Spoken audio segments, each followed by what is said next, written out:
Hello नमस्कार दोस्तों, कैसे हैं आप लोग। आशा है कि आप लोग अच्छे और स्वस्थ होंगे। दोस्तों आज हम बात करेंगे गौरव झा, यामिनी सिंह जी और रक्षा गुप्ता जी के एक नए मूवी ऑफिशियल मूवी ट्रेलर के विषय में। तो क्या है पूरी सच्चाई जानने के लिए हमारे वीडियो को अंत तक बने रहे और हमारे चैनल को सब्सक्राइब करके लाइक कर लीजिए। तो चलिए दोस्तों गौरव झा जी का एक नया मूवी ट्रेलर आया जिसका नाम है उतरन।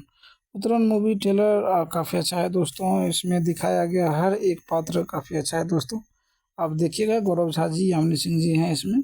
काफ़ी अच्छा है मूवी, तो काफ़ी अच्छा बनाया है दोस्तों। इसका ट्रेलर रिलीज हो गया है 2 दिन पहले और मैंने आज थोड़ा काम था इसीलिए मेरा लेट हो गया है।